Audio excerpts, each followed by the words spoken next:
Hey, good morning. I am back. I am late, 12 minutes late. Sorry. It's 10:12 on Tuesday, March 17th, and I was supposed to be here a few minutes ago because it's Tuesday, but it's March break, and that means that I was totally not paying attention to the time. In fact, I was hanging out with my kids, and I looked down at the clock, and I'm like, "Oh, crap," because I got a notification saying, "It's time to go live." And I'm like, I'm normally sitting at the computer ready and waiting to go. That wasn't this morning. So apologies for my tardiness. Hope you're having a great day. What's cooking? How is your March break going? You got kids going? Are you a kid? Are you someone who is in school and as a result elsewhere than where you are normally? Uh, have you been noticing that it's nice to sleep in? Because I sure have. If I don't have to get up at the crack of dawn to make breakfast for my horde, then I don't. I quite happily take advantage of the opportunity to catch uh, a few extra minutes of shut eye. And what I do is I stay up way too late. Last night I was watching I was working in front of the in front of the TV and simultaneously watching television because I don't know, maybe this is I see too much TikTok and it says ADHDers, which I may or may not be a part of. Said never been diagnosed and I've never really questioned it, but somebody said you have these traits, like you're good at certain stuff and things, and you might have these tendencies being like, do you watch TV while you're like, yeah, it calms me down. I like watching it. Why do people call me as soon as I go live? Why? I can't talk right now. Okay, Mr. Liebman, acting staff sergeant who's calling me right now. Anyway, let's see here. We are going to talk. Well, I guess I should do the intro in case you don't know who I is. My name is Sean Shapiro. I'm a former police officer, and I talk about traffic safety, traffic law, and police stuff. My goal is to help you be safer on the road. That's the deal. And I do that through education, through dispelling myths, and talking about the occasional donut and home fortification strategy. The home fortification thing is new. If you missed me last week, that's because I was at the home show, national home show downtown, and what we talked about there was home fortification with ClearGuard. We're talking about the fact that we with ClearGuard treat your home windows with a film that makes them harder to break into. Not impossible to break into, but it buys you time. And people have been going off on the comments saying, "Well, how much time? What is that time?" It's baloney because they're still going to get in if they have the right tools. I'm like, there's no question that a bad guy with intention, skills, and time will spend their time trying to get into your home. Make him sweat. Gives you time to get ready with whatever ready means to you. Some people might be hiding, calling police. Others might be, getting something big and heavy to smash them with. Whatever works for you. I'm not going to give you advice about protecting your home, and because I know when they're on the inside, it's the game is different. Okay, let's see what we got in the comments because people are commenting. That's kind of how this works.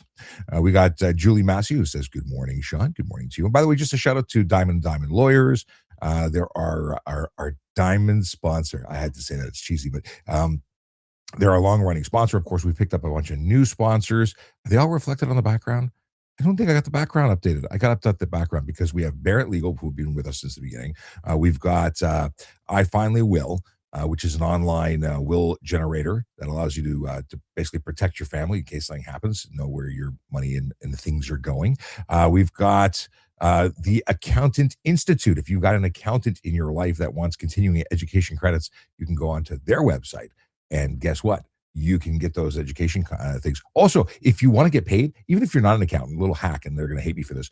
If you go create an account and then use your affiliate code, you can get paid $200 for every accountant who signs up to their annual membership. Anyway, just saying. Megan, g'day. I see. Let's get into the things because I've said my thank yous and my hellos, and I'm probably forgetting. Of course, we've got ClearGuard, who need to be added to the wall too because they're sponsors.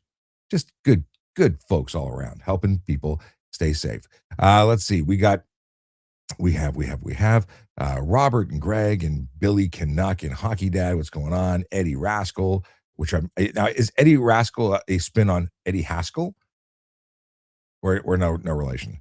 I want to start watching Leave It to Beaver with my kids. We just finished watching I think we may have a couple of episodes left. I Dream of Jeannie. Who has watched I Dream of Jeannie? Because if you haven't, you're missing out. And we're going to segue from I Dream of Jeannie to Bewitched. Now, which one do you think came first? First of all, do you know what I'm even talking about? I Dream of Jeannie was where an astronaut crash lands on a planet, finds a bottle, opens it up, and poof, puff of smoke comes out in black and white, and it was Jeannie who became his genie, and he became her master, and the hijinks of growing up or continuing their story in Florida ensue, and it's funny as all get out. It is really funny.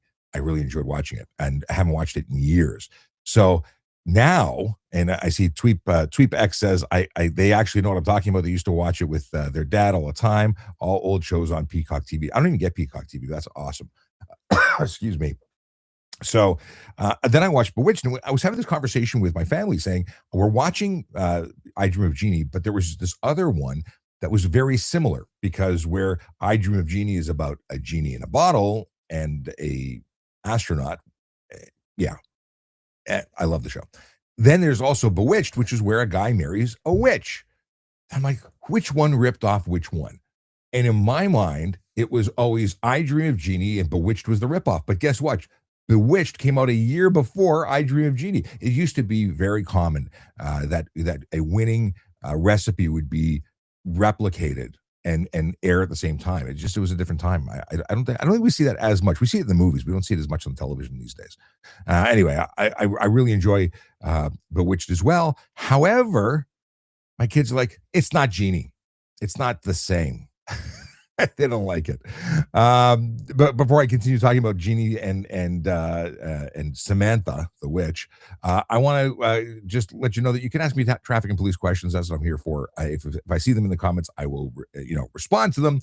And I'm going to keep talking about television for a minute because I'm having fun talking about it. One of my biggest takeaways from I Dream of Jeannie versus Bewitched is I Dream of Jeannie wears a harem outfit and is a bit of an airhead.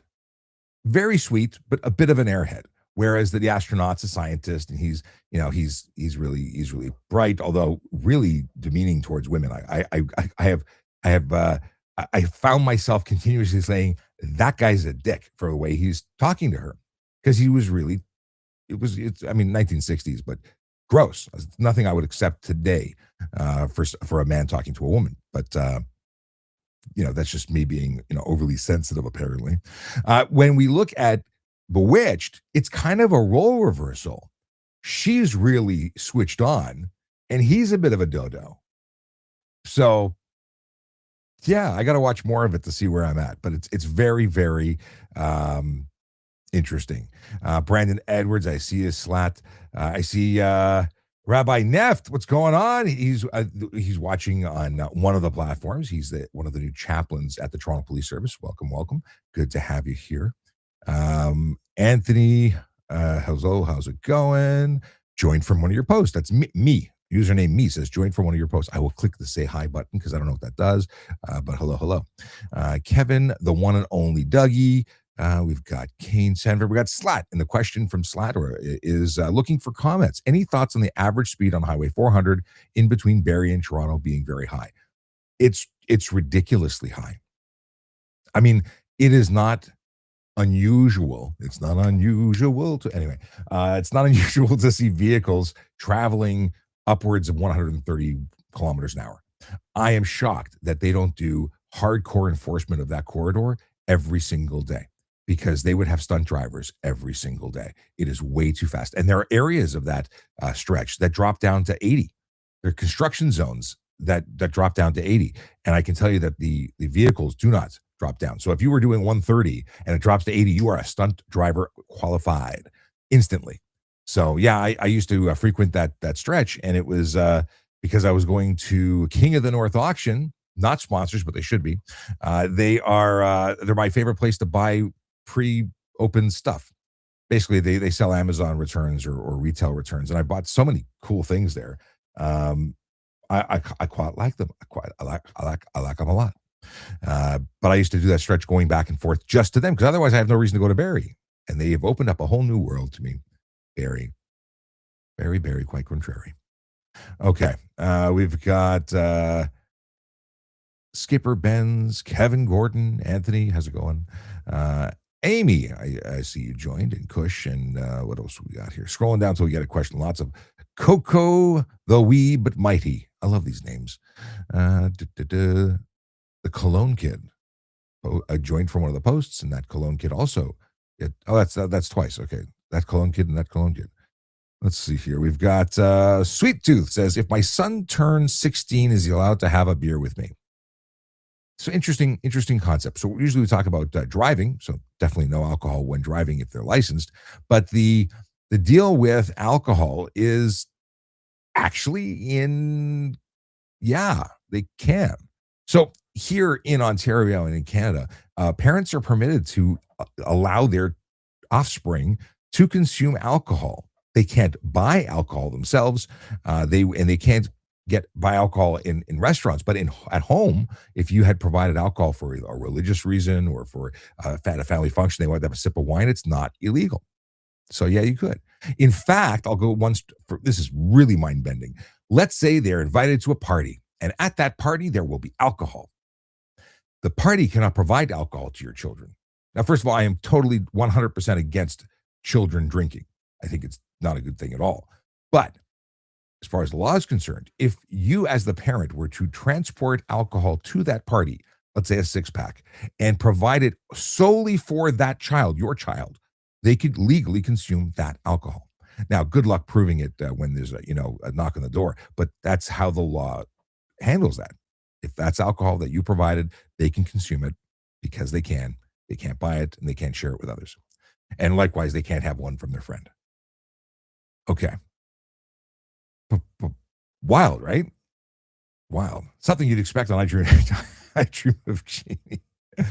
How much is the fine for unrenewed plates due to 407 fines plate denial? So if you have outstanding fines you can't renew, thus your plate is not valid, thus it's expired, and that's a $110 fine.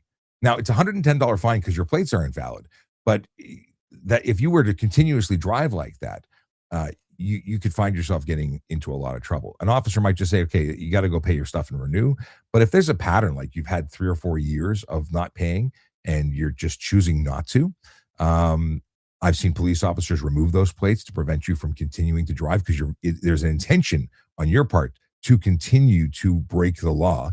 And I mean, there's a lot of things going on there. Like I would probably be calling your insurance company to say that your plates are not valid and you're operating on the road. And I would let them know that your insurance should be jacked, if not canceled, because you cannot circulate. You cannot drive. Let's see here. We got, so we covered that. Waza. That's it, or it's Waza. Maybe I just went too far on the, Waza has a question. Hey, man, I have 40 and 60 vision. What should I do to qualify for my dream policing job? You have 40 and 60? So 40 on one side, 60. So you have to have 20/40 uncorrected binocular vision. So it means with both eyes open, that's what you have to have. You may want to look at having laser surgery. That was what I did. I don't think I qualified prior to. I had laser surgery, and it was many, many years later that I wanted to have reading glasses. That I needed reading glasses because I got old as dirt. And then I wanted a little tiny touch up, just a little tiny touch up. So my vision, I don't require glasses for driving. My distance is fine. I'm a bit particular about the way my vision is, and for that reason, I want to have the best vision I can have. I'm a photographer, I'm a videographer. I make that kind of stuff in addition, but I like sharp vision. That's why I don't have a sample for you anymore. I used it to clean my glasses. I use Zeiss cleaning wipes. I love them. They should sponsor the show too, because I just want lots of Zeiss cleaning wipes. But I'm very particular about my vision. So when I went to the doctor, they said, "Oh yeah, a little bit of shift in your vision. You could have glasses, but you don't need them." And I said, "Give them to me." And I was fortunate to be a member of the Toronto Police at the time, and that had benefits, so I took them.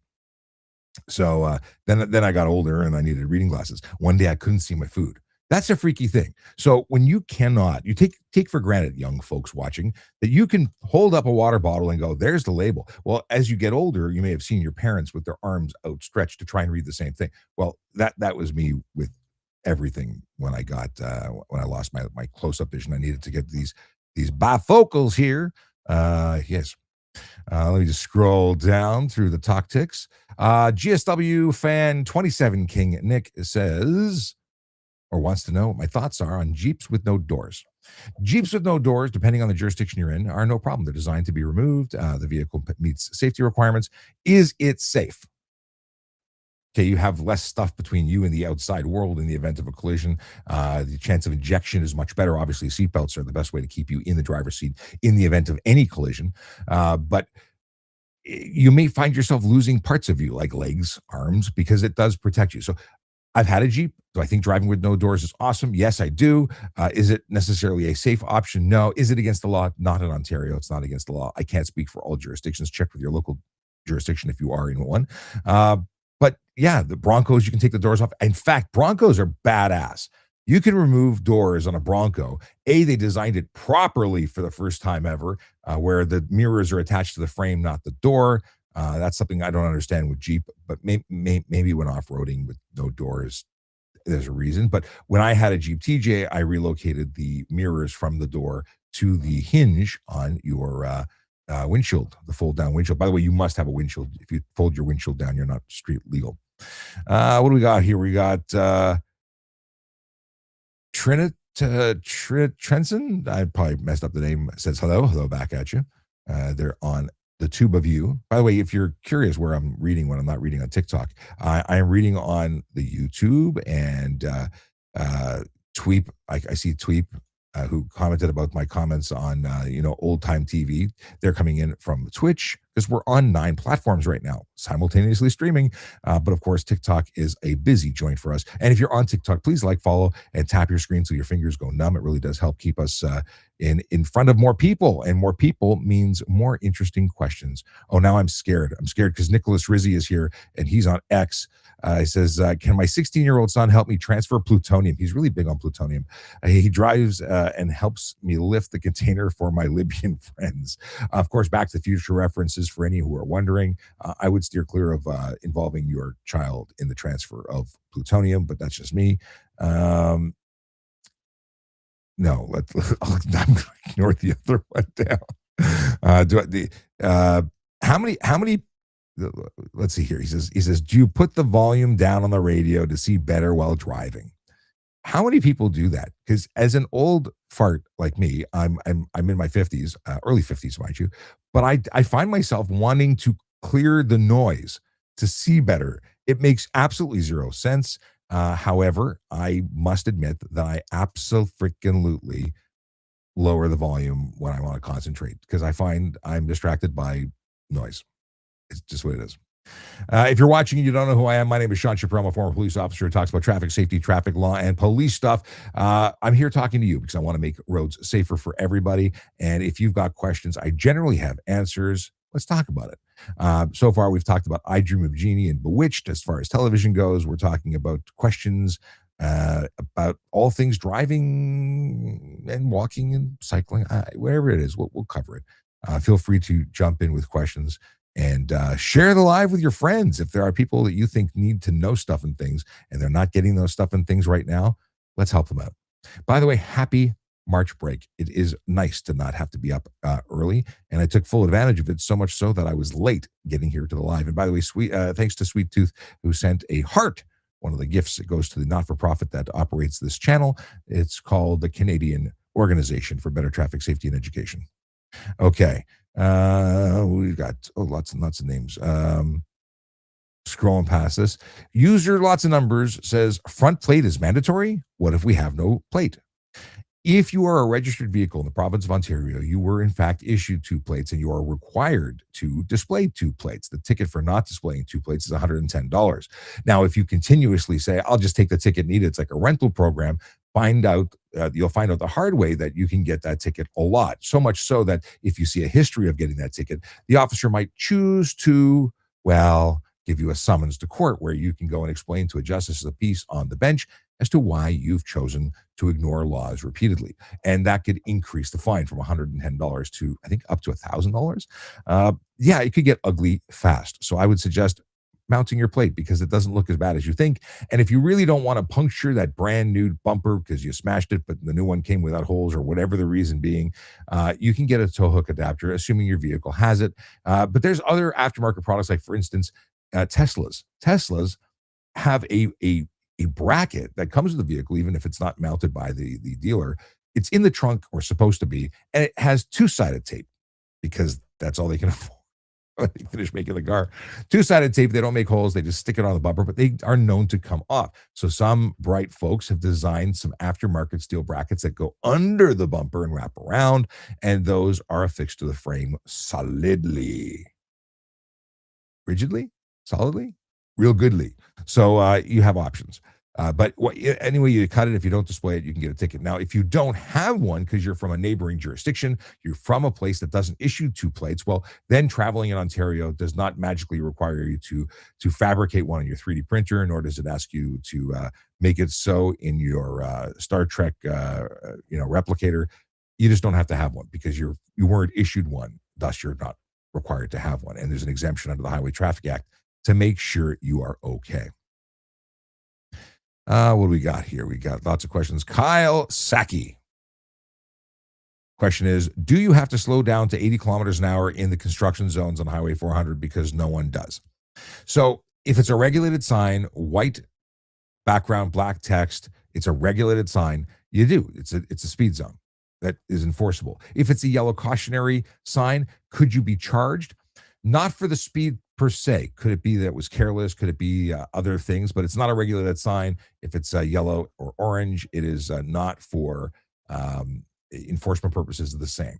So could you get charged or pulled over or investigated?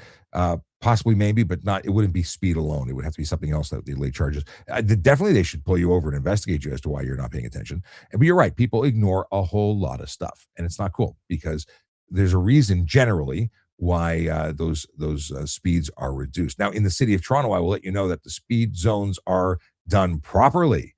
When we slow down the highway, change the speed, we put a white regulated sign, even if it's temporarily affixed, because we want to lay charges when you don't pay attention. It's the 400 series highways that we tend to see orange and yellow signs, which are cautionary. Megan just passed their G2. Congratulations, Megan, on getting your G2. You can now drive like a regular human being with some conditions. And in case you didn't know what those were, one is obviously the continuation of your zero blood alcohol content. You can't have any drugs or alcohol in your system when you're operating a motor vehicle as a G2. But you can drive at any time and anywhere that you're legally permitted to operate a motor vehicle. Yeah, it's kind of freedom.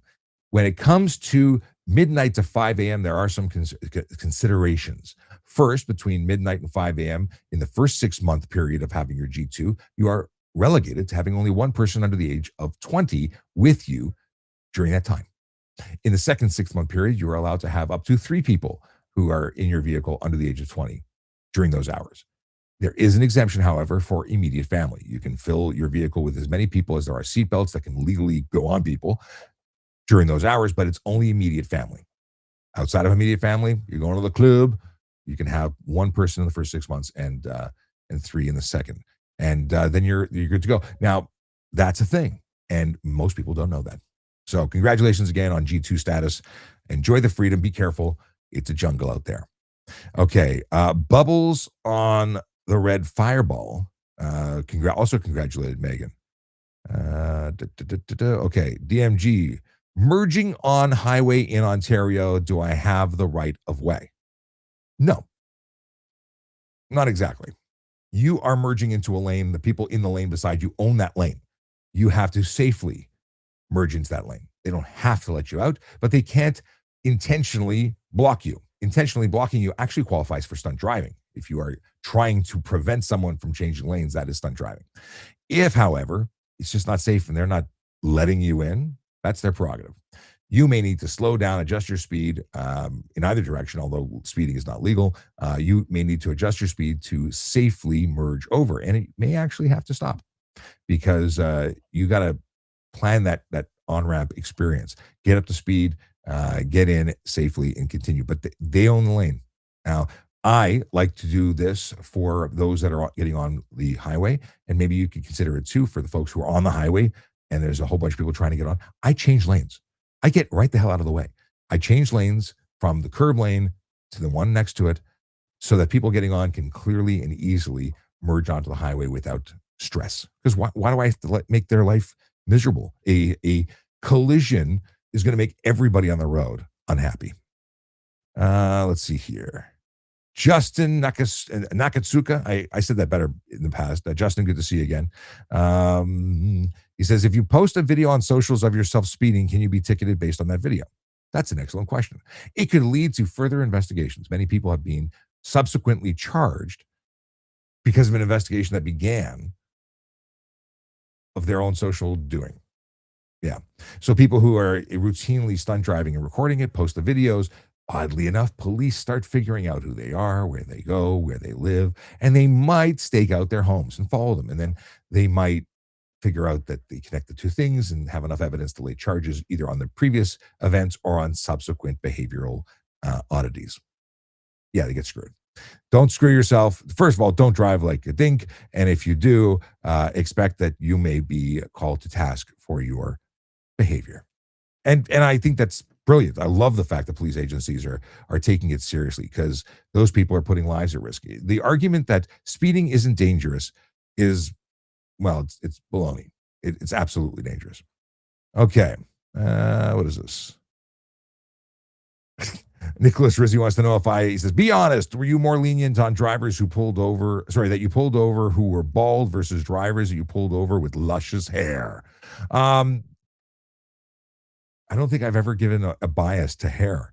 Listen, I've been kind to those who are kind. I have been, if you were polite and you were apologetic and you took responsibility, that went a long way. And I think it goes a long way for most police officers. I think that if you are going to be arrogant or entitled or make allegations like I pay your salary, you are not getting a break from me or pretty much anyone else. So that's a thing. But if you're polite and you're apologetic and you're chill, you might get a warning. You never know. You might get a reduction roadside. I'm not big on reductions, I have to say. I have given reductions at roadside, and they've generally resulted in people still going to court, still trying to avoid taking responsibility. And I didn't write tickets to people who didn't deserve them. So, if you got a break, you got a break. But I generally, well, if you were under 20 kilometers an hour, I would drop it to the 15 over so you wouldn't get points. More often than not. In the event that you were over 20 kilometers an hour, over the posted speed limit, you got what you did. I didn't reduce it. Okay. Nicholas Rizzi has more, but I want to spread the love around and go see what other folks are asking. And oddly enough, it looks like I'm not getting comments from LinkedIn. Maybe that link is not in anymore. But we'll see what happens. Okay, let's scroll back. I see Normando has found the live. Let me scroll back here. Okay, I see more from Megan. Sorry, I got to go back because we're a little behind the flow. Okay, I found Justin's comment. Sweet Tooth says, is drinking coffee and driving illegal? Because I've seen cops do it all the time. It's not illegal to drink non-alcoholic beverages whilst driving in Ontario. And I say Ontario because I have it on good authority that in Alberta, they'll charge you for distracted driving for drinking anything. They have the ability to do that. Now, technically speaking, if you were drinking bottled water and you were like trying to get the last drop out and you were staring at the ceiling to get the bottle in your neck at the right angle and you were weaving all over the road, that's careless driving, not stunt driving. But just for drinking or chewing gum or taking a bite out of your favorite sandwich, not in itself distracted driving, at least not under the laws of Ontario. But again, if it was causing you to be all over the road because you're swerving and dwerving and whatnot, that could be distracted in other provinces and certainly could be careless here. Great question. I think it's a great question. Jade Wiseman wants to know, when did I retire? I left in September of 2024. I can't believe how quickly the time flies. Let's see here. Some of these usernames are wonderful. Okay. Megan wants to know, what counts as distracted driving? If my phone is in its holder and I'm checking maps, does that count? So if your phone is not in the phone holder, but it's mounted so that you are not taking your eyes way off the road, it's mounted and it's in the GPS mode, Courts have determined that that's not breaking the law. You can't touch it, you can't set it, but you can simply pay attention and glance at it to get you a what do you call it, to see what's going on. You can get your direction. Now I will tell you that there are audio prompts, and that's the safest way to go, so you don't have to look at the screen and just wait till it tells you to turn left at the next street. But it's not illegal per se. If you are touching it to change music, to set the maps, that is all use, and use is prohibited. Thus you can get a $615 charge, and that sucks. You don't want that. When you talk about what am I looking at here? If you talk about touching it for the momentary swipe of answer or hitting end, that is being deemed by the courts to be permissible use if it's mounted, but not if you have to pick it up. Hope that helps. And yes, it's a big ouchie. It's a $615 fine. We have a question from a emoji that's purple. What is the fee for a driver's license? The fee for a driver's license? I don't know. I don't remember. I haven't had to pay for it in a long time. I think it's I have no idea. Does anyone know in the audience what is the fee for renewing your driver's license? $80, $100? I don't know. I mean, it's so infrequent. 5 years. I've never. I just pay it and move on. But Waza has another question. Let's see what to go here. So Tweep had a question, and I want to put that one up on the screen. They said, as a pedestrian, cars stop in the middle of the sidewalk coming out of a store, for example, so I have to walk onto the road to avoid them. Is there anything I can do? So you're talking about, did I say crosswalk or sidewalk? So let's as a pedestrian, cars stop in the middle of the sidewalk coming out of a store. So this is the scenario where you're walking forward, the person inches out to the crosswalk. Well, first of all, they're supposed to yield to you if you're right there. They should not be stopping in your path. But good luck. We know it's not going to happen. You should not walk on the road. You should either wait till they cross or walk behind that car, because if they're already so entitled that they block your path, they're probably not paying attention to you on a good day. I would think it's much safer to walk around the back of the vehicle through the parking lot or whatever it is around them. If you can't wait the 30 seconds until they get out of your way. But yes, definitely behind. What is this? If you just admitted that you turned down the volume on the radio to see, shouldn't you pay $615 fine? Not to see your phone. I'm talking about like see anything, looking for an address when you're driving. But I like that you're paying attention. But no, not talking about using your phone. Talking about just to look. You're driving through a neighborhood. You're looking for an address. You're looking around. I find that I think going into a dim room, I just want the music down so I can focus. That's what I'm talking about. All right, let's see what we got here. What's it like being a police officer? That's from Matt Webb. It's like having a job where you get to help people every single day. It's awesome. Liz 2 says, good morning. Good morning to you, Liz. Happy March break to you as well. It is a good day to be at home. Although I was really enjoying chilling with my kids this morning. I made them breakfast, and it is so nice to spend time and not be in a rush. Hope you're having a good March break. If you're watching and you're new to the channel, my name is Sean Shapiro. I'm a former police officer, and I talk about traffic safety, traffic law, and police stuff. I also talk about home fortification. So if you've got questions about that, I know that's an interesting discussion because people are really freaked out about what's going on in their homes. And the folks that I work with, ClearGuard, actually sponsor the show, which is pretty cool. Yeah, we're talking about making it harder to get into your home, or for bad guys to get into your home. If we make it harder for you to get in your own home, that's a problem, because you need to get in your home. Rohan wants to know, what about a red light? Would you still get ticketed for being on your phone? Yeah, in Ontario, you can't. You're still driving at a red light. You're still responsible for paying attention. If you touch your phone at a red light, you're still eligible for that $615 charge. What do we got here? Gnome Depot. The question they have is related to recreational pot. Now that it's legal to use in Ontario, how does someone know when they are safe to drive? You got to be really, really safe. Now, first of all, if you have anything in your system and you're a learner, or you're a full G and you are under the age of 21, meaning if you're under the age of 22, you cannot have anything in your system. So if you have any THC registered, you would be getting charged. And how long does it take to get THC out of your system? There's some residual. That's a problem. You have to have zero.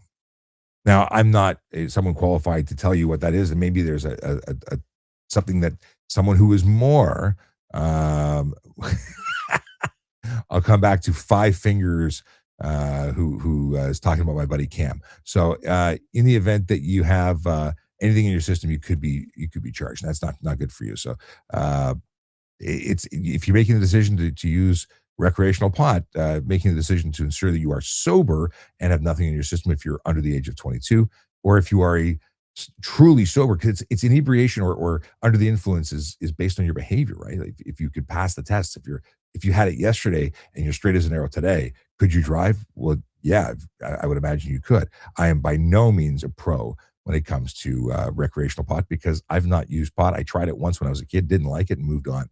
So Five Figures says Cam Woolley was a way better traffic guy. He's a good guy. I like him a lot. Was he better? He was a sergeant. He's had every car. I think owns a Rolls Royce. Um, I don't know if he was a better traffic guy, but he was certainly the guy that paved the way, and he's an awesome guy. So I don't try and compete with him. He's cool.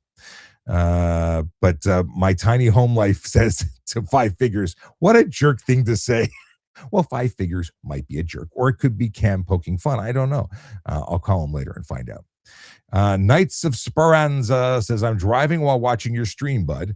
That's probably not a good thing to do. I would say that's suboptimal and illegal, and you should turn it off. You can, however, go and subscribe to the what's it called, the replay on Apple Music or whatever podcast app you like, and then you can listen to it legally without wasting your data. So, Knights of Speranza, turn off the stream. Don't watch us while we're driving. Sorry, don't watch us while you're driving. You being the driver. Okay. What else we got here? Boom, boom, boom. JD says, not me watching this as I'm doing 130 down the 400. I hope not, JD, because you're speeding and you deserve a ticket for 30 over for starters. Okay. Tweep X says, so you can't touch the phone, but you can touch the radio. What's the difference? That is a good question. The difference is that when you touch the phone, you're touching a handheld communication device.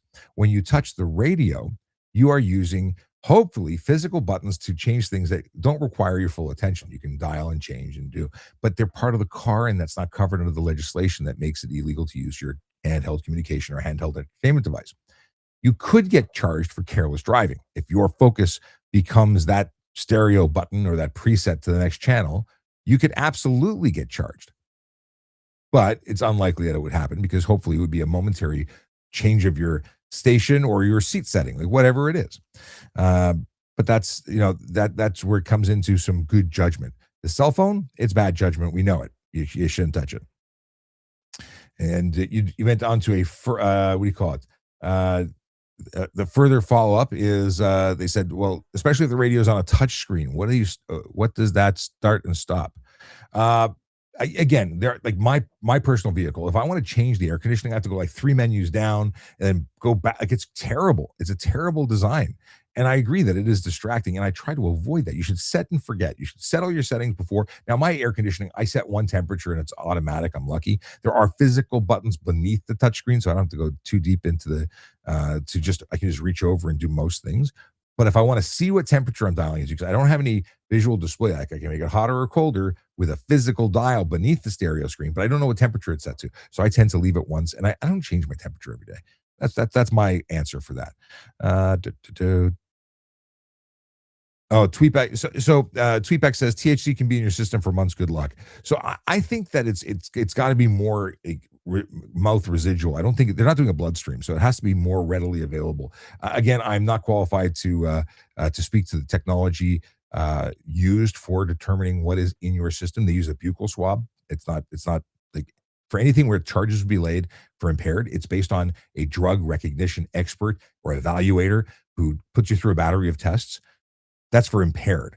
If you're talking about just residual in your mouth, they have a buccal swab, and they would have to be something readily available, some residue. But yeah, it can't be months old. That doesn't make sense. Okay. Liz wants to know, do some vehicles have headlights that are brighter than others? Sometimes I swear that vehicles in oncoming traffic have their high beams on, but other times perhaps it's the vehicle's design. Most often than not, it is based on their alignment.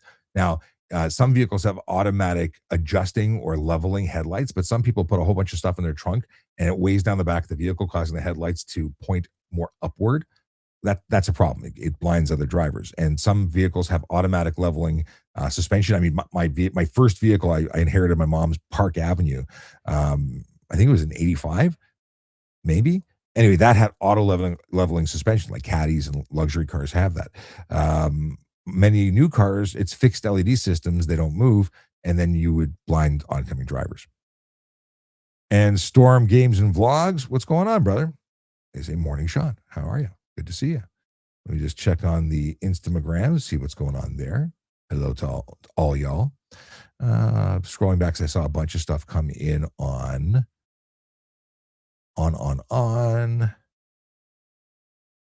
the TikTok. JD says just the audio. Good. Okay, JD's driving with only the audio, listening live but not watching, which is good. That you could do. As long as the screen's not visible to you. Good on you. Everyone jumping on him. A little bug. I love this. The warming and cooling. There must be eating my mom's coats. Anyway, I'm next to the what's it called? The linen closet, or the what is it called? Cedar closet. Of course, there's no cedar, and I got to put some mothballs so I don't eat everything in there. One bug, and I get paranoid about it. Okay. Hafsa, what happens if you get pulled over and left your license at home? You can get charged for failing to surrender your driver's license. It's a $110 ticket in the province of Ontario, and you're guilty of it because you're not allowed to drive without it on you. Could you get a break? Could you get a warning? You could, absolutely. That's the police officer's sole discretion as to whether or not they pursue that charge. But you are guilty at the time that you failed to surrender it. Likewise, if you failed to surrender your ownership and insurance, those are additional charges, $110 for your vehicle registration and $65 for your insurance proof. Now, that's different than not having insurance on the vehicle. If there's suspicion that you don't have any insurance on the vehicle itself, that becomes a charge that has a minimum $2,000 or $2,500. How am I forgetting this now? Yeah, it's big money if you don't have insurance. I gotta look it up. It's bugging me now. In any case, that's a much more serious charge. If the police officer believes you don't have insurance, they can charge you for that. Okay, Gnome Depot says, I appreciate the answer, thanks. So it can be dependent on the individual. Wish it was easier to know. Yes, absolutely. It is definitely not simple. Poldo says, I don't need to stop for an ambulance if there is a center median right. So if it is a divided road, if the road is not just a center median for a block, like it is a divided road, north and south, you cannot cross from one to the other. The reason being is if there's a way for that ambulance to stop traffic by going into oncoming traffic, they will come onto your lane. Like they'll cross over, they'll use your side. So you do have to stop in most situations. If you're on Yonge Street, if you're on a main road in your town or city, chances are that is an undivided highway because it's undivided by a painted line. And there may be intermittent things in the middle like planters or whatever, but it's not a one way in either direction. When you look at the 400 series highways, that's one way in either direction, and that scenario is the clearest example of when you don't have to pull over. Okay. If someone has a dealer car, can they take it home after a test drive? If someone has it, like someone randomly, like I take it for a test drive, can I keep it for a week? Or do you mean like, can the salesperson take it home? As long as that vehicle is part of the dealership's inventory and available for sale, then they can. Now, did I acknowledge earlier, Brandon?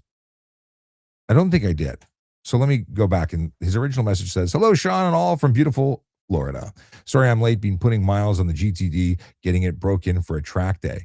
That's awesome. You got it. Okay. So Brandon got his GTD. That's a Mustang race car. Is it 800 horsepower? Like it's a race car. And he just said installed a new security system for the Florida home and shop. Awesome. Good to hear from you. Hope you are enjoying the GTD. For anyone who doesn't know what a GTD is, go look it up. It's sick. I think you'll be pleasantly impressed. Now we have Storm Games and Vlogs who says, what's better, private insurance or insurance from the province? I think in every situation, private insurance is better. If we're talking about automotive insurance, when you have provinces that have gone by way of public or province run insurance policies, they max out as to what they can pay. So if you are injured in British Columbia, I think the maximum they will pay you is $5,000, period. Whereas you could sue in Ontario for up to $2 million. Now, you may not get $2 million, but let's say you're actually owed. Let's say you got hurt and the courts say you deserve $2 million.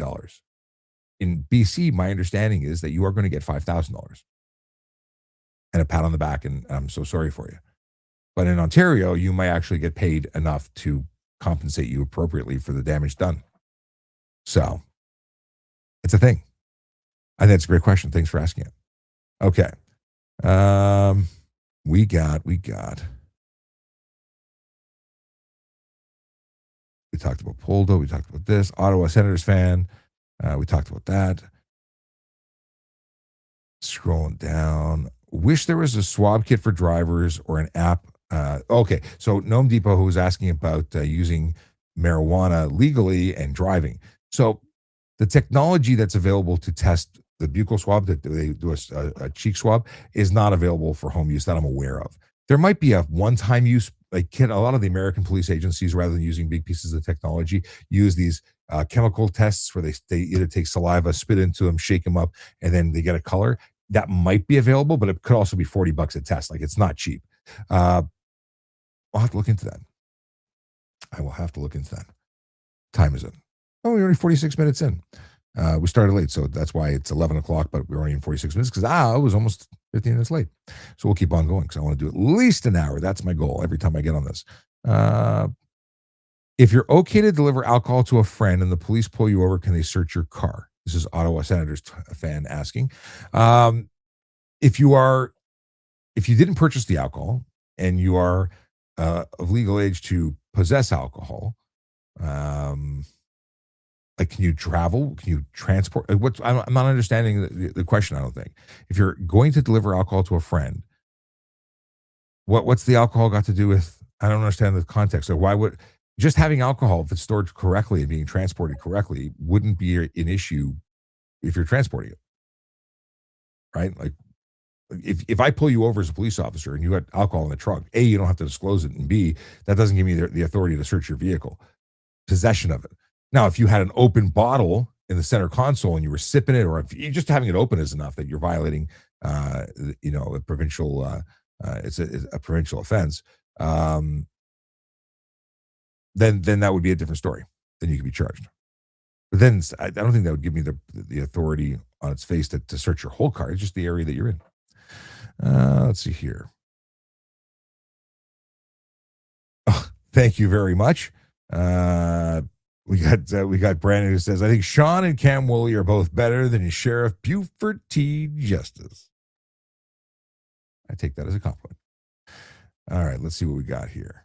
Is the HOV a passing lane? That's a question from George, and the answer is no. The HOV lane is a lane that allows people who are qualifying, whether it be a green plate because they have a plug-in hybrid, is it a nitrogen vehicle? Not a hydrogen vehicle, not nitrogen, or limos, or people that have the appropriate number of occupants, which is more than one. Right? They have to have two or more, or motorcycles. You can have it in a proper HOV on a 400 series highway. A motorcycle with a solo rider is permitted to use an HOV lane, but you're not allowed to go above the posted speed limit. So what it allows you to do is move faster than the gridlock traffic to your right. But I have to warn you, people think that you should be able to drive the speed limit or above when traffic is at a standstill. Now, I don't know if you've ever seen this, but people break laws, right? And some of them will say, I qualify for that lane, or I don't care, and I want to use it because I'm tired of sitting in bumper to bumper traffic. And they'll hang a left from the leftmost lane before entering the HOV, and they'll jump in, and they're doing zero. And the person smashing down at 110, 120 collides with them and makes a boom boom. And it's a bad boom boom. It's not a good boom boom. It's where people often fail to survive.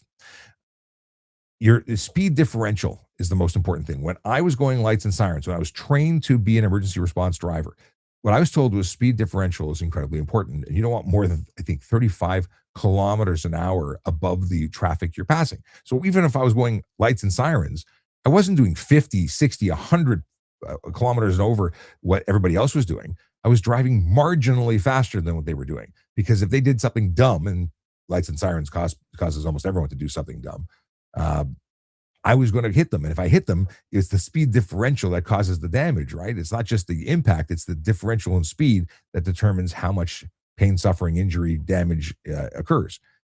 So keep it down. If you've got deadlock traffic, non-moving traffic to your right, you want to be doing 30 kilometers an hour, not 120. It's supposed to get you faster, not supposed to be light speed.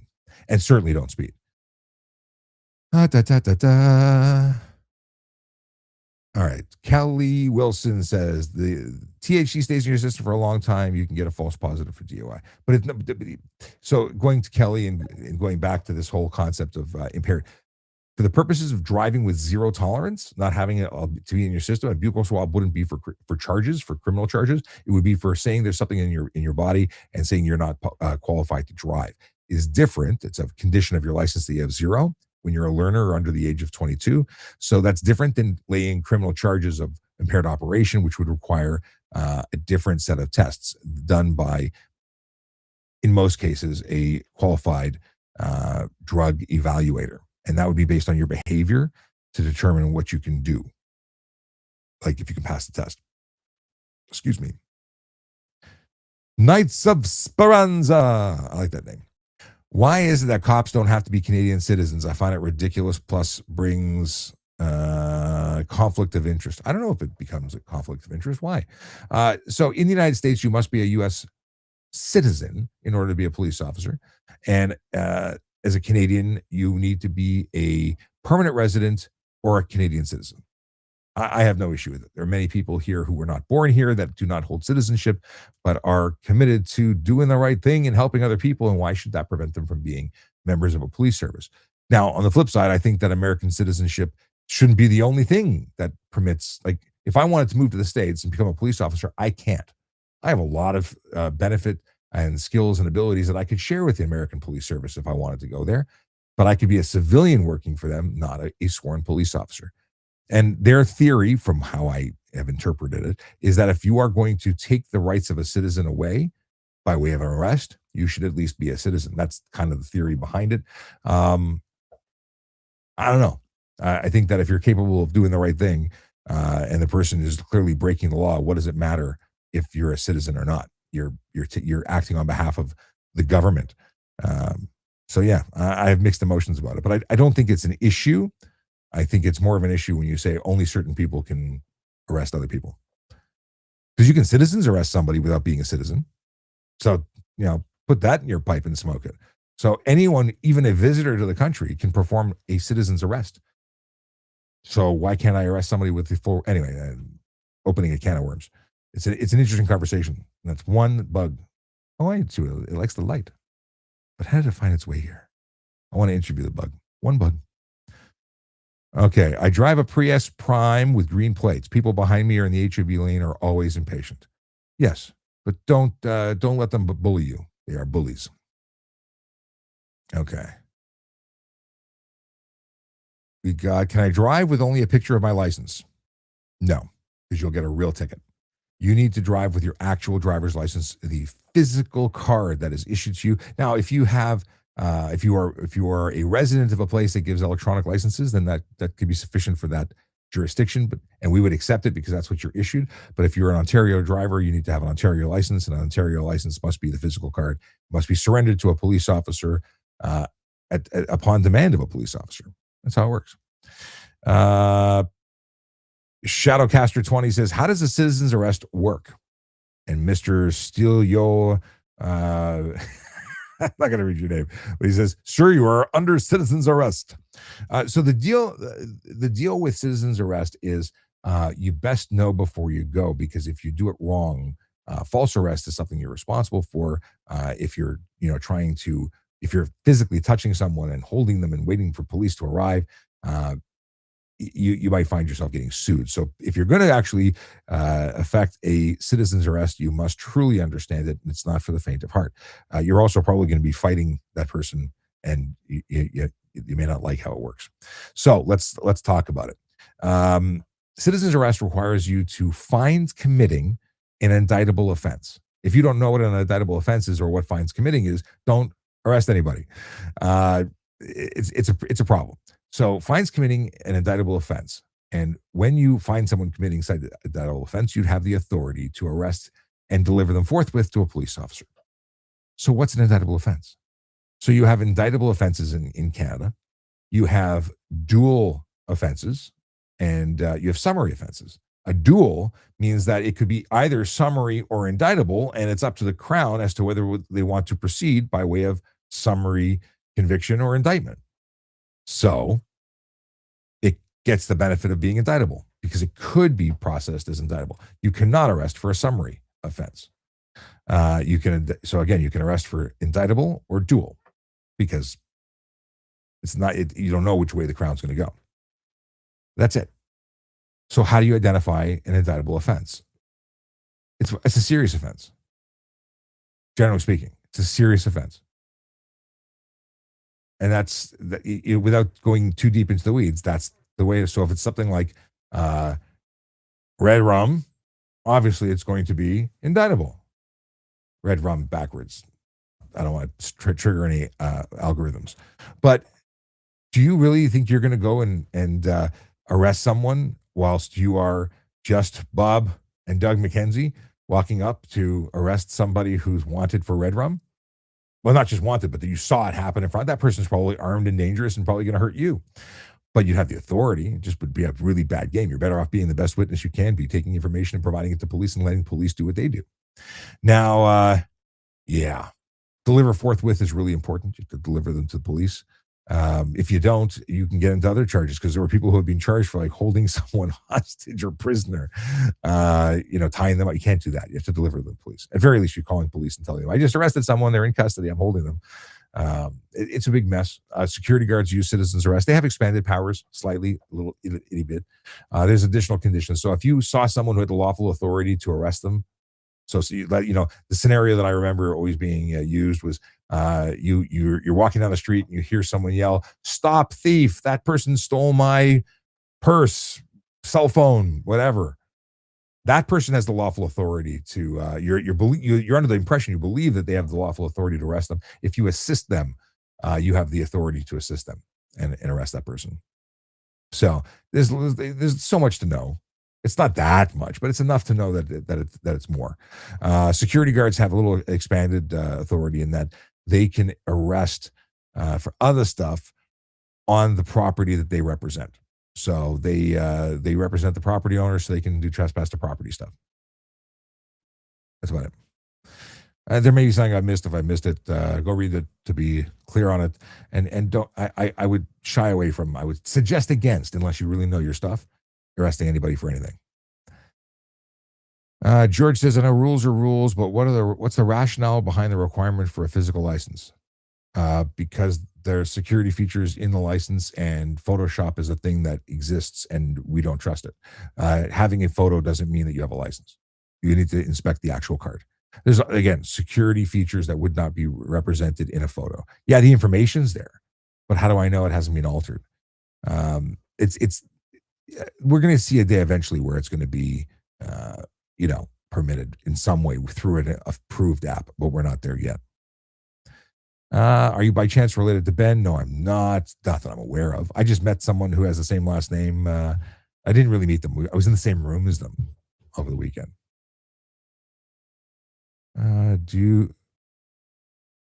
TikTok Tick says, do you agree newcomers, new drivers should have to pass a test driving in snow? Well, most people coming to this country have to take a test. Not every jurisdiction allows a straight one-to-one exchange for a license. Like the United States, if you come from the States and you move here, yeah, we just give you a full G license if you have a full license from your jurisdiction. That's just the way it works. If you come from the UK, it would be the same thing. If you come from Thailand, I'm going to use that as an example because it popped into my head. I don't believe that you would get a license here. You would have to prove experience driving, and that might accelerate it, but you still have to get a test, to my understanding. There's a list on the MTO. In fact, if you go to trafficcop.ca, I have that as my link tree, and I have a whole bunch of stuff linked there. And I think I have a link for which countries get straight exchange and which ones don't, or at least the ones that aren't listed as the ones that don't. What do we have here? Cheeto 6699. Here's a question for towing. I am an accident chaser. Is that legal? Sorry, you're an accident chaser. You're a tow truck driver. Is tow truck driving legal? I'm not following what you're saying. Or you're saying you're a lawyer. What are you saying? Please specify. By the way, if you're watching, you're like, who is this guy? My name is Sean. I'm a former police officer, and I am answering questions about traffic safety, traffic law, and police stuff. Let's see here. Why? What is this? Liz. Oh, here we go. And Raj says he's in the States. Is he in Florida? Did I miss a message from him? He said something about earlier. Hang on. Where is Manraj's original comment? Hey, from Miami. I see. I knew I saw something from him earlier. Hey, how's it going? We got Manraj says next time I visit Canada, I will have to try some new. Or I'll have you try some new Indian food. Right on. I haven't had Indian food in a long time. Big fan. Liz says, pretty sure my dad became a Canadian citizen several years after joining TPS. He retired 12 years ago, but he's still active with Toronto Police. Right on. I said Brandon's new car has 800 horsepower. He corrected me, 815. Don't mess with that 15. Okay. Official Red Bull 1 says, will you remember in 5 seconds? And then they said me. I don't think so. I don't think I'll remember because I don't know what we're talking about. We'll see. So Shadowcaster says, I think he means if he just shows up to a collision without being called by any party to do the tow. So if you show up to a collision scene, you have to stay a certain distance away where you can be charged by police. There is a distance that unless you're invited by police or the individuals that you called, you can be charged. So no, you can't just show up and say, hi, I'm here to tow you. There's new laws that come into play in Ontario for that. Why is there no law for scamming in Canada? Of course there's laws for scamming. What kind of scamming are we talking about? By the way, new scam alert. Couple of things. A lot of pickpocket thefts really, really coming into play. Car pulled up to a mall, asked for directions. The guy gave directions. 3 guys got out of the car. One hugged them, gave him like some fake gold chain or some trinket. And guess what? Buddy's necklace was stolen from him when that happened. So theft and distraction theft is huge right now. Money's tight. Criminals thrive. They got to make their money, and they're willing to touch your body to get it. Not only will people assault you, but they will distract you and then steal your stuff. I think the days are gone when you can walk with your wallet in your back pocket. I have transitioned to the front pocket carry for my wallet. You should too. It's gross. It's gross how many criminal organizations are active in the world. It is gross that so much of that is hit home in Ontario and in the rest of Canada. And that's not even getting started to the fact that over the last 60 days, over 500 homes experienced break-ins. 500 homes. It's gross. That's why I'm so happy to talk about window film and door reinforcements, fortification. It's something you got to unfortunately consider in today's day and age. Or we all have to move into condos where they have to go through security to get in the building. But even that, occasionally we hear about break-ins and knock on the door and someone opens and it gets forced in. Like it's gross. It's really gross. Tracy says the jewelry scam has been so bad in Ottawa for a long time. It's bad in my area. Tracy is one of the moderators. And hi, Tracy. How you doing? Glad that you were able to pop in. We got that should not be a Canadian thing being robbed. That's from Loco Chile. It shouldn't be an anywhere thing. Like the fact that I watched a movie. The guy was traveling in Italy, and every time he walked up to a coffee shop, he had his wallet stolen, and then the coffee shop owner went out and got the wallet back, and it was a thing. Like it's around the world. And I remember when I was a kid traveling with my parents in Italy, there was a distraction theft ring that they tried to polish my white running shoes, and I got pissed off because they put something on my shoe, and I was going to chase them. And my dad grabbed me and says, "You run and chase, you're going to get robbed in the corner."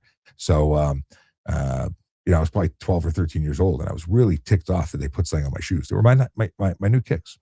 I didn't call them kicks back then because that wasn't a thing. But yeah, it's gross that criminality is just part of the reality of life on our planet. But a prepared mind, preparing yourself, knowing that it exists, not being blind to it, is a good way to avoid it. Although sometimes, no matter what you do, you can't avoid it. Luton says the corruption that was going on in the Toronto police, how does that affect the community?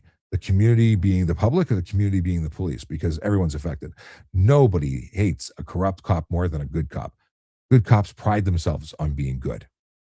And it's a real blow to hear about these things. We get a lot of people who get depressed over the concept of how these guys, left a dark mark on our uniform, and it erodes public trust. And if they're guilty, I hope they're found, and punished. And if they're not guilty, I hope we find out what actually happened. But I don't know. We'll let the courts decide as to what actually happened.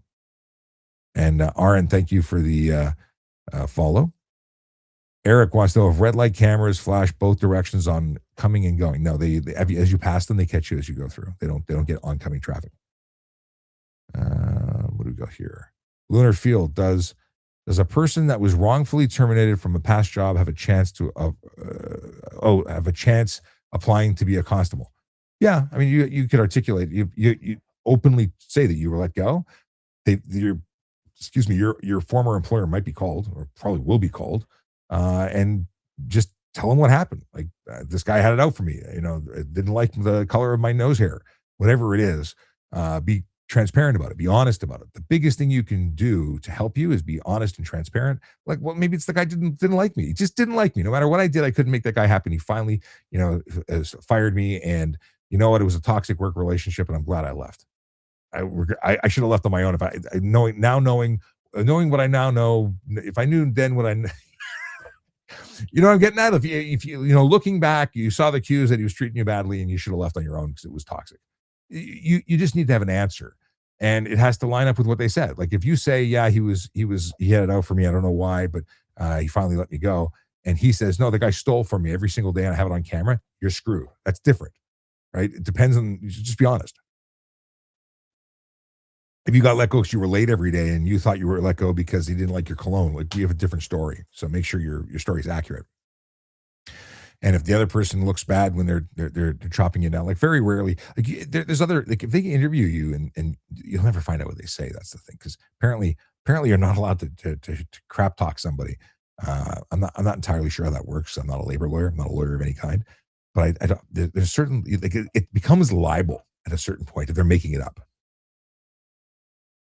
Liz says, my brother complains about porch pirates. They're really bad in part of Hamilton. So sometimes he has his deliveries sent to your address in Toronto.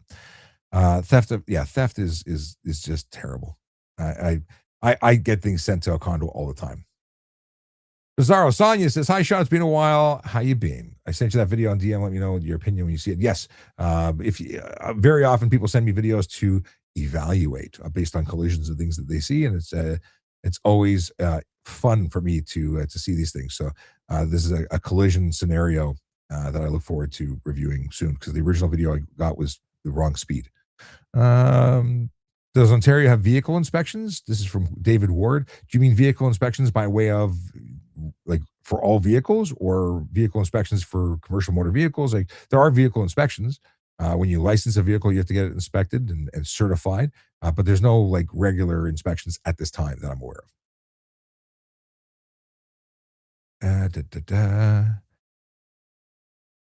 Loco Chili says, what happens if you use appropriate defense mechanisms according to what happened in the robbery?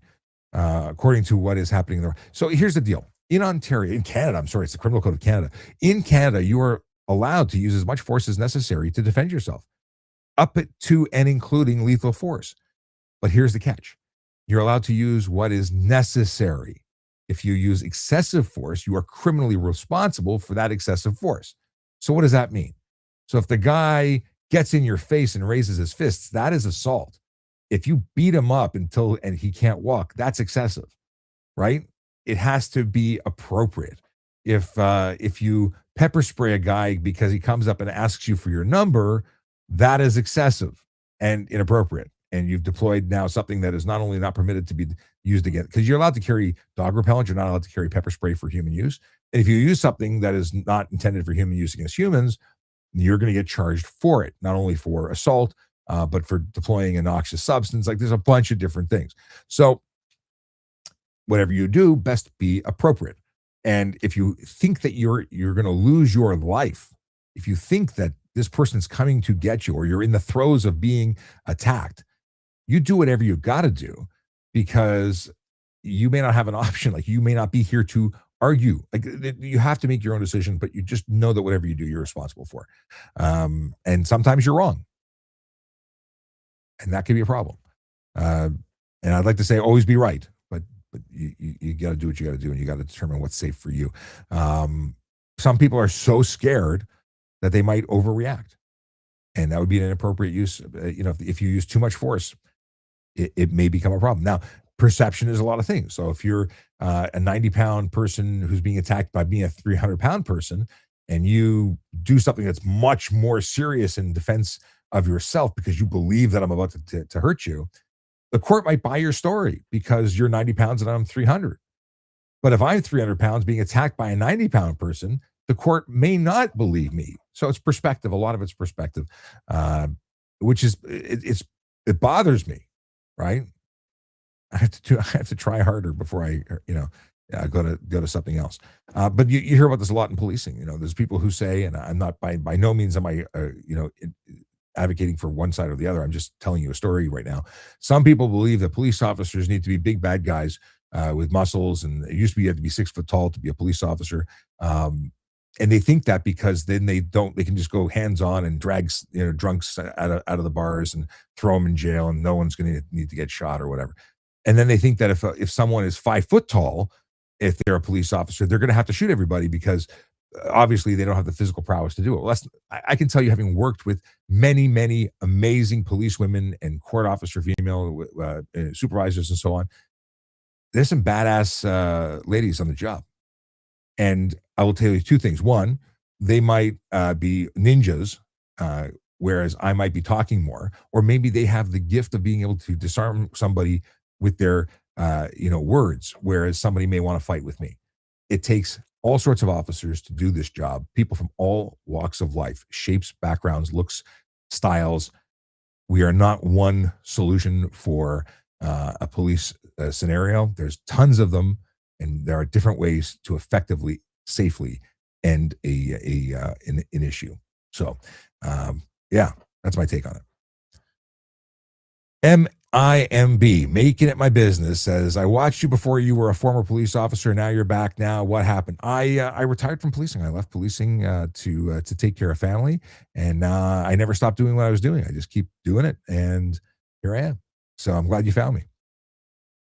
Okay. What happens when you use it? We talked about that. Does Ontario have vehicles? But we talked about that. Pegasus software still being used for department entertainment? I don't know what that is. Do we have a Brady list in Canada that bars police from testifying that have been caught lying? So we don't have the Brady. We have, what the hell is it called? What the heck is it called? I said it 3 times last week. I don't remember what it's called right now. It's on the tip of my tongue.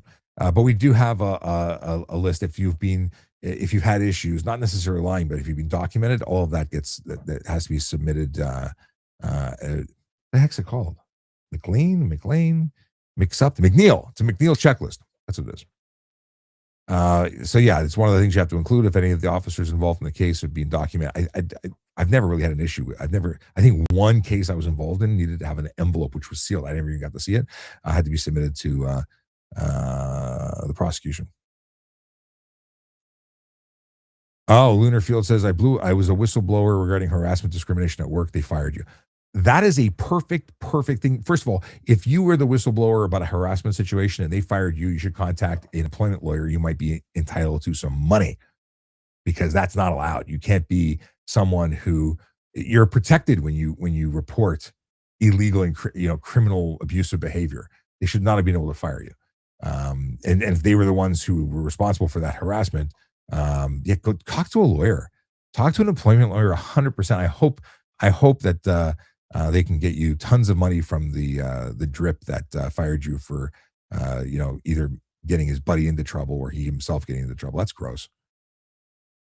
People who are in roles of authority, whether it be your boss, police, anyone with an authority over someone else, is wielding power, and they don't realize it. That necessarily, maybe they do realize it. Maybe it's clear cut, but they have to watch what they say and do. They have to be better than everybody else. Um, the allegations. First of all, the victims of it feel like they have no voice, and here's a perfect example of that. Like it's gross that you were the victim of doing the right thing and being then let go for it. So yeah, I would be very, very clear about that in your police application. I think that you're the same person who asked about that earlier, and yeah, yeah, that should not hold you back from being a police officer. In fact, you did the right thing, and you were then punished for it. So I think that is a good scenario, possibly for an interview type question. Okay, MIMB says hi. Oh, so Tracy explained what happened to me, and then making it my business said, Tracy, my son is a new police officer. I told him to watch Sean for advice and experience. Awesome, awesome. So glad to hear. Tim Woosden says commercial vehicle needs safety done on a yearly. Yeah, commercial vehicles continue to need their sticker. What is this? Gary Taylor says you break in my home and find out. A lot of people believe that. I was at the home show last week, and that's why I didn't go live. I was good morning, Sean from LinkedIn user. I see LinkedIn is working. We just didn't have anybody on LinkedIn watching. Thank you for the hello. I don't know who you are because it just says LinkedIn user. So let's see here. So Gary Taylor says if you break into his home, you'll find out. So I was at the home show, National Home Show, and a number of people told me, if they get into my house, I got guns and I'll do this. I'm like, that's great. I got no issue with that. But if you're asleep and they pop the window and they're next to your bed and they've got their pew pew pointed at you, you may have all the firepower in your home for hunting or whatever you got. You're still staring down the end of their barrel because you weren't prepared. And how do you get prepared? You need time, regardless if you're going to get a baseball bat, employ your ninja skills. You got to shake the sleep off. You need the bang, bang, bang, bang, bang of 30 seconds or a minute of someone trying to get through a window, rather than 1 second of hitting a traditional piece of glass.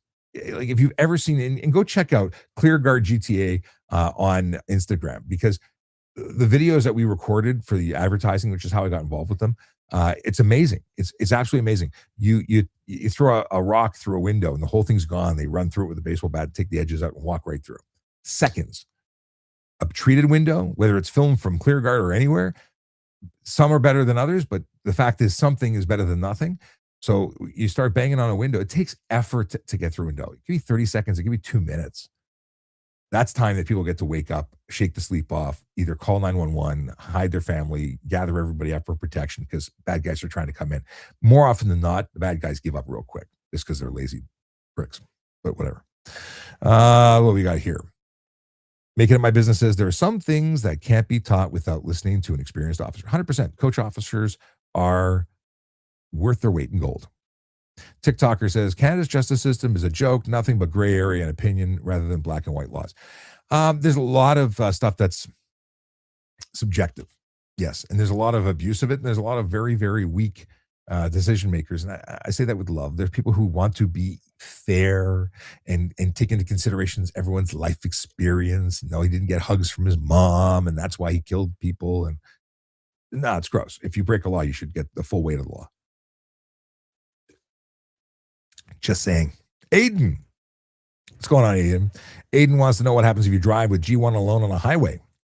Well, first of all, if you drive with a G1 alone anywhere, you are in violation of your license. In fact, you're not licensed because it's a conditional license learner's permit that must be combined with a qualified G-class driver who has 4 years experience. So if you are a G1 driving on a regular road alone or on a highway, you are violating the conditions of your license.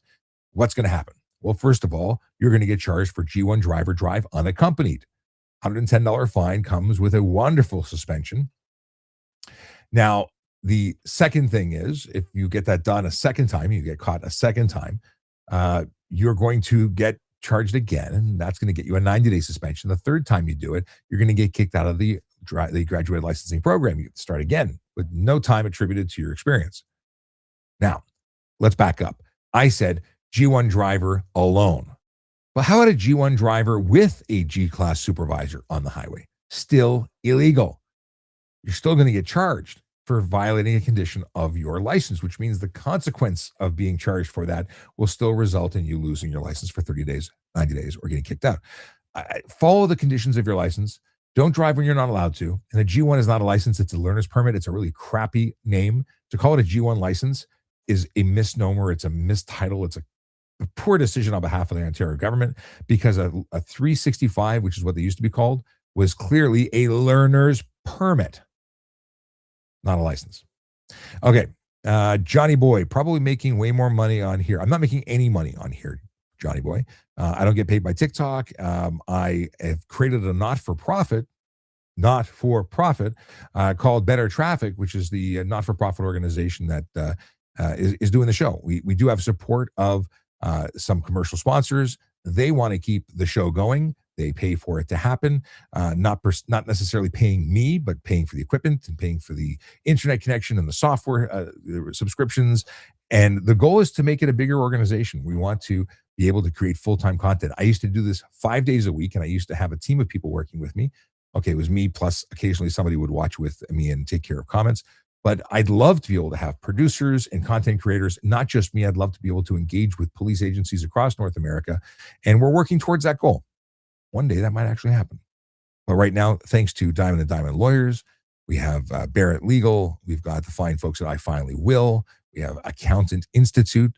We have ClearGuard, all working to help keeping the lights on. It's not, no one's getting rich on this.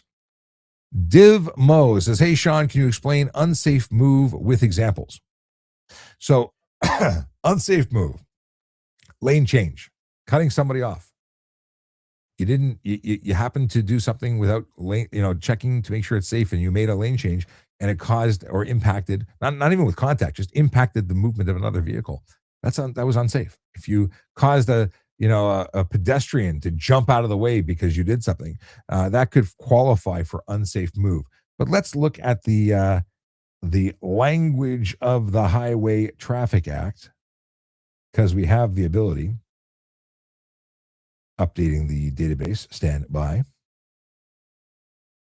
Okay. We have unsafe. So, where a highway is being divided into clearly marked lanes for traffic, a vehicle shall not be driven from one lane to another lane or to the shoulder or from the shoulder to a lane unless the driver first ascertains that it can be done safely. Pretty subjective, I know, but that's the name of the game. Let's see here. Is there any sort of law punishment against people that use inappropriate language in public? Not generally, like freedom of speech kind of thing. Freedom of speech is really it's not protected speech. As long as it's not hate. If it's hateful speech, it could be an issue, but just talking. Johnny Boy's really concerned that I'm getting paid. I can tell you that I'm not getting paid, but that's okay. The amount of money raised to support the show does not support a life even. It supports like the thousands of dollars of equipment and subscriptions, but I said that already. Okay. Lunarfield says, I filed a complaint with the HRTO. They fired me to retaliate. Thank you for your words. You're the best. You're very welcome, Lunarfield. I really hope. And if you filed the complaint directly, personally, like there's lawyers who do this. They specialize in this. Make sure you get they get their just due, and you get your they get their punishment, and make sure you get paid, because it could be thousands of dollars owed to you. Where we go here? Canada has a legal system, not a justice system. No real justice for victims in Canada. Big Skrilla Dilla said that. Yeah, I mean, listen, the United States is a far more litigious country, and they get paid. I mean, I was driving in Florida, and I saw billboards. I got $7 million. Like no, we don't get that. But what is that? I saw a comment. I wonder if they were like asking for a Kayla or something else. Carl Freeman, what's going on? Chevy Premier.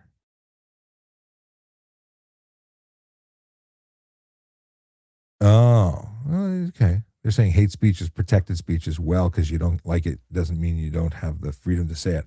Uh, it's a hate incident. It's documented generally, and then if there's a crime associated with it, if there's criminal activity or motivated by hate, that's a hate crime. It has to be a crime first.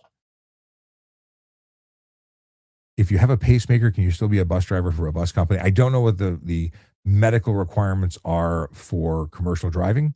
They do have a physical requirement, and unfortunately, I don't know enough about it. I do have a friend who is a bus driver. He has several buses for his company, so I know he has a license, and I could ask him, but I don't know offhand. Okay. Lunar Field says following too close for safety tailgate is unsafe driving as well. Fall too close is following too close is a specific charge and laying the most appropriate charge, but it is unsafe. But it's not. It's a following too close charge. It wouldn't be the same. Mary, what's going on? I see you tagging me in the comments, but I don't know what you mean. And David Ward says, I had an assault and battery charge dismissed. Can I still enter Canada or am I inadmissible? So it's the charge doesn't determine whether you're admissible. It's the conviction. So if you have not been convicted of a criminal offense, you are probably admissible, not inadmissible. You'd be allowed to come in because it's convictions that are held against you, not allegations. Thankfully, right? Like if anyone made an allegation and just made you inadmissible, that would suck. Where are you coming in from, David? That's the question. All right. We have gone for how long here? We're 1 hour, 26 minutes. Let's wrap it up in 4. I will be back tomorrow night at 9 p.m. because that's what I do on Wednesday nights. Tuesdays is 10, although 10:12 today because I was a little behind. Forgot that it was a weekday. I was just enjoying time with the fam. Hope you're enjoying time with the family. Might have to go watch the last couple of episodes of I Dream of Jeannie, which is what we've been doing for the last couple of days. Okay. Let's just see what we got here. Let me make sure we don't have any missing unanswered questions. Oh, this is an interesting question from Making It My Business. My question is, what is the maximum number of hours? Sorry, let me try this again. What is the maximum hours a police officer can work per shift before it becomes unsafe? I can tell you that we probably work way more than what's safe, but sometimes you're stuck on stuff like I think I was 20 hours once, like because of an arrest and you can't just hand things off, right? You're stuck. Sometimes you're in a position where they say, "Don't worry, you'll finish it tomorrow." But so many times I was at the last half hour of my shift and I caught an arrest, and then you're processing time. You're just cross-eyed. But there is a sleep room, like at least in Toronto police stations, and I assume all of them. There's a room where you can go and sleep with a recliner, and you don't go home. You just say, it's screw it. Like I'm not going home tonight. You have the shower facility there. You got your clean uniforms.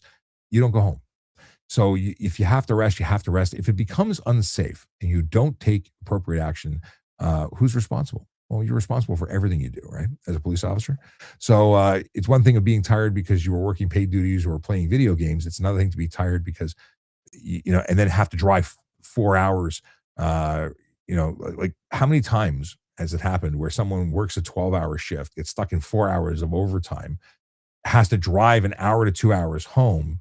By the time they'd get home, they'd have to turn around and you sleep in the down room. Some people would sleep in their car in the garage. Like going home doesn't work. So I don't know what the number is, but yeah, you got to take care of yourself. Policing is one of those weird things. It's a weird thing because we used to go do an entire shift and then go to court right after it because court doesn't wait for anybody. You're tired. Too bad. Like it's amazing. It's people don't realize, like, oh, I got paid great money and like, but you take years off your life in sleep management or mismanagement, crap food on the road, not exercising enough because you're always at work. Like I used to work and I was, I used to quite literally work almost every day. Like my shift pattern was such that I worked. The only time I wasn't at work or at court was when it was a weekend, if I wasn't scheduled to work that weekend. So it could be like every 30 days, I have 2 days of not working. And people could say, wow, you were making money. I'm like, yeah, I was making great money. Didn't see my family, didn't sleep well. Takes a toll. Policing is, and I love policing, and I love our officers, and I have a big spot in my heart for anyone who serves the public. But the average person who complains about police officers, whether that they get paid too much, or that they're power hungry, or whatever the allegation is, have no idea what they are sacrificing to wear that uniform. Aside from the fact that the world generally dislikes them, doesn't value them, that every day could be the last day. They kiss their families and leave their home and don't know if they're coming back. Like, it's a lot. It's a lot. I love it. I'd go back to do it in a heartbeat. If it wasn't for the fact that I've got stuff going on right now, it's something that I'd love to do because I love doing it. So, yeah. Yes, money is more, but takes cheating sleep. And it catches up. You cannot cheat sleep. You will eventually crash. Is bad. Tony says, do you know that truck drivers and volunteer fighters put in just as many hours? Not discounting any other profession. Firefighters are very good at napping. I have a lot of friends who are firefighters. They're great nappers and chefs. Every collision I've investigated for fire has led to me getting an amazing meal. But I am not knocking other professions. However, truck drivers are mandated and cannot exceed a certain number of hours or they'll be ticketed. They have to pull over. They have to like log everything. Police officers are not supposed to work over a certain number of hours and are restricted from working extra duties for I think it's 15 hours. I don't know under the new shift schedule, but there's a maximum number of hours that can be worked before you can elect to work extra hours. However, if it's because it's required because they can't let you go home because there's something going on, they'll keep you they'll just keep you perpetually there. If there's an emergency, you're there. You no longer have the ability to go home. Yeah. Policing, you also give up your ability to make choices for yourself in many respects. It's still the best thing ever. No, Tony, I wasn't suggesting that you were knocking us, but awesome. Okay. Liz says, thank you. Happy March break. And what else is this? Oh, LinkedIn user for whom I do not know the name says, I had a guy hit my mirror when I was a turn lane with his mirror. He tried to tell me he put his signal on to ask if he can get in front of me. I told him it was not safe for me to stop, and he should know it was not safe for him either. Yeah, he still contacted your vehicle. He still caused the damage. He's still responsible for it. A signal does not mean for a magical lane change. They still have to do everything safely.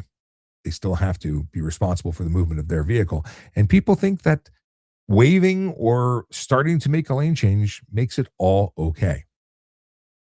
No. You got to do the right thing, not just to do the thing that gets you there when you think it is. Can I tow my boat trailer behind a camper trailer? So towing two trailers at once. That's from Michael Smith. That's called tandem towing, and it's generally not permitted for non-commercial vehicles or vehicles under a certain length. So I understand that I don't know why this would be the case, but for a giant camper, like if you had a Winnebago, the full length bus size one, apparently they can do it. Don't quote me because that's my understanding, but it may not be accurate in this particular situation because it's flip-flopped. At one point, I was told only commercial motor vehicles, registered commercial motor vehicles could do it. I think it's a terrible idea anyway. So I would talk to the OPP about it if you're Ontario or your local jurisdiction to make sure it's legal where you are. I think it's the worst idea. I don't think it's a safe thing to do. Brandon says, I've studied every season of Walker, Texas Ranger to prepare for my bad guys, to prepare for bad guys to break into my home. That's too funny. I got to catch up on my Walker, Texas Ranger. In fact, maybe that's a good show for my kids to watch. Lunadin says, hey, Sean, hey, back at you. Okay, I'm going to start winding up because I'm 1 hour, 34 minutes, and I said I was going to go 5 minutes ago.